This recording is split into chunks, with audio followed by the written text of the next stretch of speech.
Bab 056. Pak Bambang menghela napas panjang lalu menggeleng. Tidak, Aryo tidak ada di sini, jujur, saya juga bingung. Ibunya Aryo, Kartika, juga sudah 3 hari ini pergi ke luar kota. Katanya ada acara dengan teman-temannya, tapi dia pun belum membalas pesan saya sampai sekarang. Kening Dewi berkerut. Ada yang terasa janggal baginya. Pak, kira-kira Mas Aryo di mana? Iya.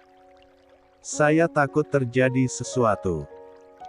Tidak biasanya dia seperti ini, ujar Dewi dengan nada penuh kekhawatiran. Pak Bambang termenung sejenak sebelum akhirnya berkata, coba kita cari ke rumah Siska. Mungkin Aryo ada di sana. Dewi menengangguk setuju. Namun, sebelum mereka sampai di pintu depan sudah terbuka, dan Bu Kartika masuk bersama Siska. Mau kemana, Mas?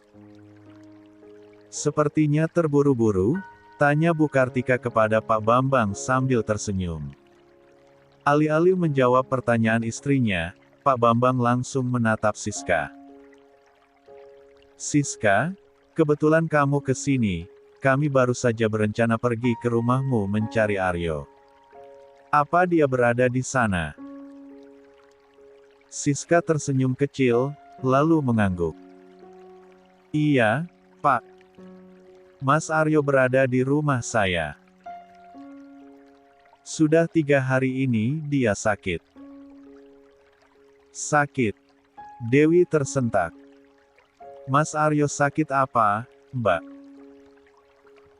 Bagaimana kondisinya sekarang? Tanyanya panik. Lalu Siska menatap Dewi dan tersenyum tipis. Tidak usah khawatir, Aryo baik-baik saja. Dia masih hidup, tapi dia kesulitan untuk berkomunikasi. Aryo terkena stroke, jawabnya pelan. Ucapan itu membuat Pak Bambang dan Dewi terperanjat. Aryo, yang selama ini terlihat bugar dan menjalani gaya hidup yang sehat, mendadak terkena stroke. Rasanya sulit dipercaya. Pak Bambang hanya mampu terdiam, sementara Dewi merasakan dadanya semakin sesak. Dewi menatap Siska dengan tatapan penuh tanya. Sekarang Mas Aryo di mana, Mbak? Aku ingin bertemu dengannya. Aku ingin memastikan dia baik-baik saja, ucapnya dengan nada tegas. Namun, Siska hanya menggeleng dan berkata dingin, tidak perlu, Dewi. Kamu tidak perlu bertemu dengan Aryo. Yang perlu kamu tahu, dia baik-baik saja. Aku sebagai istri sahnya melarang kamu menemuinya. 69. Dewi terkejut mendengar jawaban itu. Tapi, Mbak, aku juga istrinya Mas Aryo. Aku punya hak untuk bertemu dengannya. Aku khawatir dengan kondisinya. Biarkan aku saja yang merawatnya, pintanya dengan nada memohon. Entahlah Dewi merasa ada sesuatu yang terjadi pada Aryo. Namun Siska justru tersenyum sinis. Kenapa? Kamu meragukanku. Menurutmu aku tidak bisa merawat Aryo dengan baik. Aku ini istri sahnya, Dewi. Aku lebih berhak atas dirinya, ujarnya tajam. Tapi kalian kan mau bercerai, Mbak. Bukannya kemarin kalian bertemu untuk membicarakan itu? Dewi mencoba mempertahankan argumennya. Siska tertawa kecil, lalu menjawab, kamu salah, Dewi. Aryo kemarin bertemu denganku bukan untuk membahas perceraian, tapi untuk rujuk. Dia berubah pikiran. Dia tidak jadi menceraikanku. Bahkan, dia sudah memberikan surat kuasa padaku untuk mengelola semua kekayaannya selama dia sakit. Kalau kamu tidak percaya, kamu bisa bertanya langsung kepada pengacaranya. Dewi menggeleng, tidak percaya dengan apa yang ia dengar. Tidak mungkin, Mbak. Mas Aryo tidak mungkin membohongiku, gumamnya pelan, hampir seperti bicara pada dirinya sendiri. Pak Bambang yang sejak tadi hanya mendengar akhirnya angkat bicara. Siska, izinkan kami bertemu dengan Aryo. Aku juga mengkhawatirkan kondisinya. Sekarang, dia di mana? Tanyanya dengan suara pelan namun penuh tekanan. Namun, sebelum Siska menjawab, Bu Kartika malah menelangkah maju dan tersenyum lebar. Tenang saja, Mas. Aryo aman bersama Siska. Kamu tidak usah mengkhawatirkan Aryo, lebih baik kamu mengkhawatirkan kondisimu sendiri setelah ini. Kami kesini bukan untuk membicarakan keadaan Aryo. Kami kesini untuk mengambil alih rumah ini, ucapnya santai, seolah kalimatnya tidak mengandung sesuatu yang mengejutkan. Pak Bambang menatap istrinya dengan mata membelalak. Apa maksudmu, Kartika? Ini adalah rumah keluarga Hermawan. Rumah ini milikku juga. Kamu tidak punya hak untuk mengambilnya. Serunya. Siska tertawa pelan sebelum angkat bicara. Kenapa aku tidak punya hak, Pak? Aryo adalah suamiku dan pewaris seluruh kekayaan keluarga Hermawan. Sekarang dia sedang sakit, jadi aku yang memegang kendali. Mulai sekarang, aku yang berhak menentukan siapa yang boleh tinggal di sini dan siapa yang tidak. Rumah ini akan dijual, dan aku minta Bapak keluar sekarang juga dari rumah ini, ucapnya tanpa ragu. Pak Bambang terdiam beberapa saat, seolah mencoba mencerna apa yang baru saja ia dengar. Namun kemudian ia menatap Siska dengan marah. Lancang sekali kamu, Siska. Kamu tidak punya hak atas rumah ini. Bahkan Aryo pun tidak berhak menjual rumah ini. Ini adalah rumah turun-temurun dari orang tuaku. Kamu tidak bisa begitu saja mengambilnya. Serunya dengan nada bergetar oleh kemarahan. Ketegangan memenuhi ruangan. Dewi hanya bisa menatap penuh kecemasan, sementara Pak Bambang terlihat berusaha keras menahan emosinya. Namun, jelas bahwa pertarungan belum selesai. Bu Kartika mendekati Pak Bambang dengan sikap dingin dan berkata, "Sudahlah, Mas. Kamu turuti saja Siska. Toh, kamu juga tidak punya hak apa-apa di sini. Semua harta keluarga Hermawan adalah milik Aryo, dan sekarang semuanya sudah menjadi milik Siska. Jadi, lebih baik kamu pergi dari sini dengan sukarela daripada harus kami usir." Pak Bambang tertegun, tetapi tak lama kemudian amarahnya meluap. "Jadi, kalian berdua sekongkol untuk menyingkirkanku dan Aryo." Serunya, matanya memerah oleh kemarahan dan rasa sakit yang mendalam. "Aryo sudah memperingatkanku beberapa hari lalu. Dia bilang kamu tidak sebaik yang aku pikirkan selama ini. Tapi aku memarahinya, aku tidak mempercayainya. Ternyata benar, kamu itu memang ular. Selama ini aku tulus mencintaimu, Kartika, tapi kamu hanya memanfaatkanku untuk mengambil harta keluargaku." Kartika tertawa keras, penuh kemenangan. "Itu karena kamu terlalu bodoh, Mas. Bertahun-tahun kamu jatuh dalam perangkapku. Aku menikahimu bukan karena cinta, tapi karena menginginkan hartamu. Tapi setelah menikah, aku baru tahu, kamu tidak punya apa-apa. Sekarang, kamu tidak ada gunanya lagi untukku." 70. Ucapnya dengan nada penuh penghinaan. Pak Bambang terdiam, dadanya terasa sesak, dan ia mulai memegang dada kirinya yang terasa nyeri. Wajahnya pucat, dan keringat dingin mulai mengalir di pelipisnya. Dewi yang melihatnya segera panik dan mendekatinya. Bapak, Bapak nggak apa-apa? Tanya Kenan dengan cemas, sambil memegangi Pak Bambang yang tampak semakin lemah. Pak Bambang menggeleng, tetapi wajahnya menunjukkan rasa sakit yang mendalam. Melihat itu, Dewi segera memanggil Tias yang menunggu di luar. Tias, tolong bantu aku bawa Bapak ke mobil. Kita harus ke rumah sakit sekarang juga. Teriak Dewi penuh kepanikan. Tanpa membuang waktu, Tias masuk dan membantu memapah Pak Bambang ke mobil.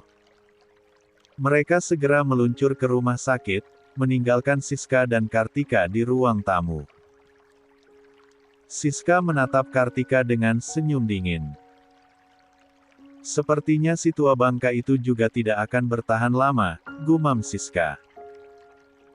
Kartika tersenyum puas, lalu menambahkan dengan nada sinis, semoga saja dia menyusul ibunya. Akan lebih mudah bagi kita untuk mengendalikan segalanya kalau dia juga pergi. Tawa kecil mereka bergema di ruang tamu yang kini terasa begitu dingin dan penuh dengan kebencian. Sesampainya di rumah sakit, Dewi langsung membawa Pak Bambang ke instalasi gawat darurat, IGD.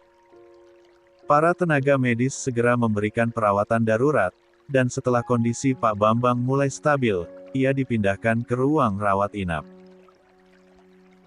Dokter yang memeriksanya mengatakan bahwa Pak Bambang mengalami shock dan terkena serangan jantung. Untung saja beliau cepat dibawa ke sini, kalau tidak kondisinya bisa lebih parah, jelas dokter itu. Dewi duduk di samping ranjang Pak Bambang yang kini tertidur setelah diberikan obat penenang. Wajah mertuanya masih tampak pucat, namun nafasnya lebih teratur dibandingkan sebelumnya. Tias, yang sejak tadi berdiri di sudut ruangan, mendekat dan berkata, Dewi, sebaiknya kamu pulang dan istirahat. Biar aku dan anak buah Tuan Aryo yang menjaga Pak Bambang. Namun, Dewi menggeleng perlahan. Tidak apa-apa, Tias. Aku ingin menemani Bapak di sini. Aku harus memastikan kondisinya benar-benar membaik, jawabnya tegas. Tak lama kemudian, ponsel Dewi berbunyi. Ia segera mengambilnya dari tasnya dan melihat nama Juan tertera di layar. Halo, Juan, sapanya. Di seberang sana, Juan menjawab dengan nada menyesal. Maaf, tadi aku sibuk baru sempat membaca pesanmu. Sekarang kamu di mana, Dewi? Aku di rumah sakit, Juan. Pak Bambang, mertuaku, sedang dirawat di sini, jawab Dewi dengan nada serius. Apa? Om Bambang di rumah sakit. Apa yang terjadi padanya? Juan terdengar terkejut. Bapak terkena serangan jantung. Untung saja aku segera membawanya ke sini, jelas Dewi. 71. Baiklah, kirimkan alamat rumah sakitnya. Aku akan segera ke sana, kata Juan sebelum menutup panggilannya. Dewi segera mengirimkan lokasi rumah sakit kepada Juan. Setelah itu, ia kembali duduk di samping ranjang Pak Bambang, menatap wajah mertuanya yang masih lemah dengan perasaan campur aduk. Di satu sisi, ia lega Bapak masih bisa diselamatkan, namun di sisi lain, pikiran tentang Aryo dan ancaman dari Kartika serta Siska terus menghantuinya. Tak lama setelah Dewi mengirimkan lokasi rumah sakit, Juan tiba dengan tergesa-gesa. Ia segera menuju ruang rawat Pak Bambang dan menemukan Dewi yang masih duduk di samping ranjang mertuanya. Dengan wajah penuh kekhawatiran, Juan bertanya, "Apa yang terjadi, Dewi? Kenapa Om Bambang bisa sampai terkena serangan jantung? Aku baru tahu kalau beliau punya penyakit jantung." Dewi menghela napas panjang, lalu mulai menceritakan apa yang terjadi di rumah orang tua Aryo. Ia menjelaskan bagaimana Bu Kartika dan Siska berusaha mengambil alih rumah keluarga Hermawan, dan bagaimana tekanan itu membuat Pak Bambang shock hingga hampir mengalami serangan jantung. Mendengar itu, Juan mengepalkan tangannya dengan marah. Orang-orang tidak tahu diri. Mereka sudah keterlaluan. Aku tidak bisa diam saja. Aku harus segera bertindak untuk menghentikan kejahatan mereka, ujarnya tegas, dengan nada penuh determinasi. Melihat Juan yang begitu marah, Dewi kemudian bertanya, "Juan, apa kamu tahu keberadaan Mas Aryo?" Mbak Siska bilang Mas Aryo sedang stroke. Aku sangat khawatir dengan kondisinya. Tolong bantu aku, Juan. Aku ingin bertemu Mas Aryo. Perasaanku tidak enak. Aku takut terjadi sesuatu yang buruk padanya. Juan tersenyum tipis, mencoba menenangkan Dewi. Tenang, Dewi. Aryo baik-baik saja. Memang benar dia sedang sakit, tapi tidak seperti yang dikatakan Siska. Aryo tidak sedang stroke. Dia sedang menyusun rencana dan mencari bukti untuk membongkar kejahatan Siska dan ibunya. Jadi, jangan khawatir. Kalau waktunya sudah tiba, Aryo pasti akan pulang dalam kondisi sehat dan membawa bukti kejahatan mereka bersamanya, jelas Juan dengan nada meyakinkan. Dewi menatap Juan dengan mata berkaca-kaca, tetapi kemudian ia mengangguk, memilih untuk mempercayai kata-kata sepupu suaminya itu. Baiklah, Juan. Aku akan percaya padamu dan menunggu kabar dari Mas Aryo, ucapnya pelan, mencoba menenangkan hatinya yang gundah. Pagi ini, Siska ditemani Bu Kartika menghadiri rapat di ruang direksi perusahaan keluarga Hermawan yang berlangsung dengan tegang. Siska, dengan penuh percaya diri, membuka rapat tersebut. Dengan suara lantang, ia menyampaikan, mulai hari ini, saya, Siska Hermawan, akan memimpin perusahaan ini. Suami saya, Aryo, sedang sakit dan tidak bisa menjalankan tugasnya. Mertua saya, Pak Bambang, juga telah mengundurkan diri akibat kondisi kesehatannya yang memburuk. Para petinggi perusahaan saling memandang dengan raut wajah yang penuh keraguan. Ucapan Siska terdengar terlalu mendadak dan mencurigakan. Melihat reaksi mereka, Siska mengeluarkan dokumen dari tasnya dan meletakkannya di meja rapat. Ini adalah surat kuasa yang telah ditandatangani Aryo beberapa hari lalu. Dengan ini, saya resmi menjadi CEO baru perusahaan ini. 72. Siska menatap tajam ke arah peserta rapat. Jika ada yang tidak setuju dengan keputusan ini, silakan mengajukan pengunduran diri sekarang, tambahnya dengan nada penuh tantangan. Ruangan itu hening. Tak ada satupun yang berani menentang, terutama setelah melihat surat kuasa tersebut. Semua orang tahu bahwa Aryo memiliki saham tertinggi di perusahaan, dan keputusan ini secara hukum tampaknya sah. Namun, tiba-tiba, pintu ruang rapat terbuka lebar. Langkah sepatu terdengar tegas di lantai marmer, menarik perhatian seluruh peserta rapat. Seorang pria masuk dengan penuh percaya diri. Suaranya menggema di ruangan itu. Aku tidak setuju dengan keputusan ini. Semua mata tertuju ke arah pintu. Wajah-wajah terkejut, termasuk Siska dan Bu Kartika, yang membelalakkan mata mereka. Mereka terdiam, seolah tidak percaya dengan apa yang mereka lihat. 73.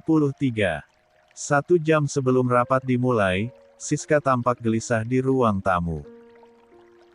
Ia duduk di sofa, meremas-remas tangannya sambil melirik jam dinding yang berdetak pelan. Di hadapannya, Bu Kartika, ibunya, menatapnya dengan senyum penuh keyadewi. Bu, apa ibu yakin para petinggi di perusahaan akan menerimaku sebagai CEO baru? Tanya Siska, suaranya mengandung keraguan yang sulit disembunyikan.